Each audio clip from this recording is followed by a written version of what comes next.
All right, today we are diving headfirst into the air war of the 1982 Falklands Conflict.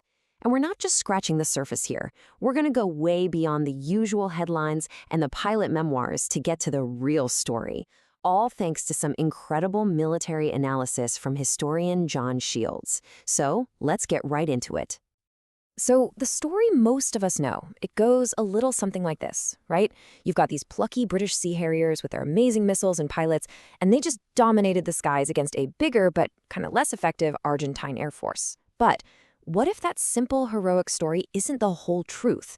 What if the victory was actually built on a shaky foundation of mistakes, faulty gear, and really flawed plans on both sides? And get this isn't just some historian talking, decades after the fact. This quote, it comes straight from Rear Admiral Sandy Woodward, the guy who was actually in command of the British fleet during the war. He knew firsthand that the popular story was basically a myth. So today, we're going to take his advice. We're throwing some of those so-called facts right on the rubbish tip where they belong.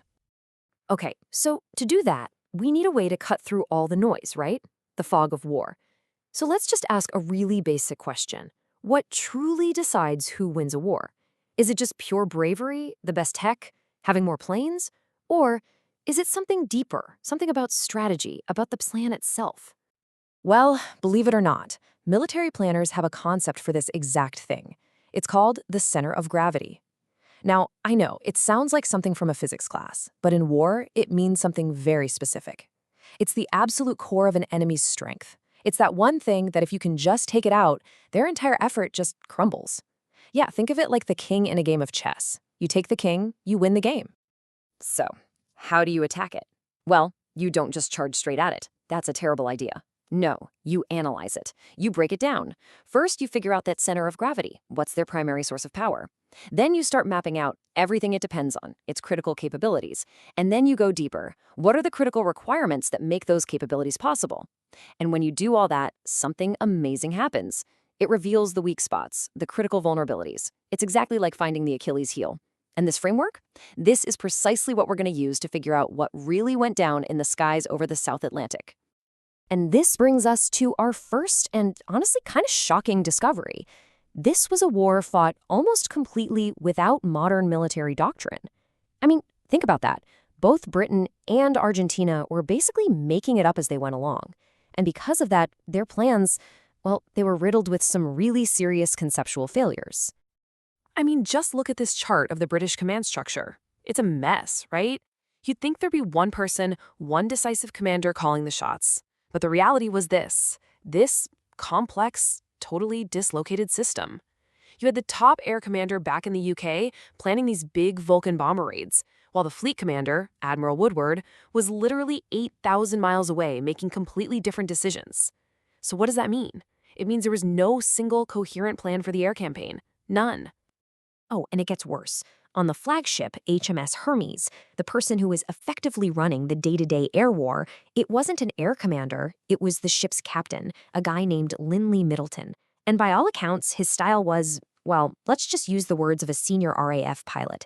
He was a bully. His attitude towards the RAF guys created huge friction. So this wasn't some unified, well-oiled machine. It was a command structure totally compromised by personality clashes. But hey, let's not pretend Argentina had it all figured out. Their problems were just as bad, maybe even worse. For them, it wasn't about a confusing chart. Oh no. It was about deep-seated, totally poisonous rivalry between their own services. The Argentine Air Force and the Argentine Navy's air arm, they basically acted like two separate countries at war.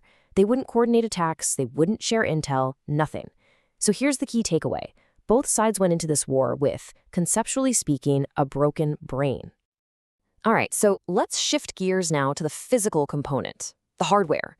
We all know the famous names, right? Harrier, Vulcan, Exocet. They sound so powerful. But the myths about their amazing tech, they hide a much messier reality. A reality of some really critical and, frankly, surprising weaknesses. Okay, let's talk about the legendary Vulcan bomber. The famous Black Buck raids, those were flown by planes that were literally on their way to the museum or the scrap heap. The RAF had to scramble, and I mean scramble, to refit them with refueling probes and navigation systems that they literally ripped out of old airliners. And even their best weapon, the American Sidewinder missile, had problems. The salty, harsh sea air was causing them to corrode, forcing the British to send batches of their most vital air defense weapon all the way back home. But maybe the biggest tech myth of the entire war was about the Rapier. This was the British ground-based missile system. And after the war, oh man, it was hailed as a hero. The official story was that it had 14 kills, that it was this vital shield protecting the troops on the ground. The reality, well, detailed analysis after the war, where they actually cross-referenced everything, revealed a pretty shocking truth. The Rapier system was responsible for just one confirmed kill. Its probability of a kill wasn't anywhere near the 25% they claimed. It was less than 2%. For all intents and purposes, it was a complete failure. So if the British command structure was a mess and some of their most important technology was seriously underperforming, how on earth did they win the air war?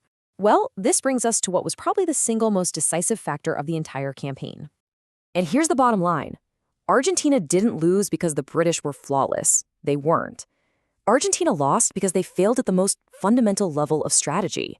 They never correctly identified, let alone attacked, Britain's true center of gravity. See, early in the war, Britain's center of gravity was pretty obvious. It was their two aircraft carriers, the Hermes and the Invincible.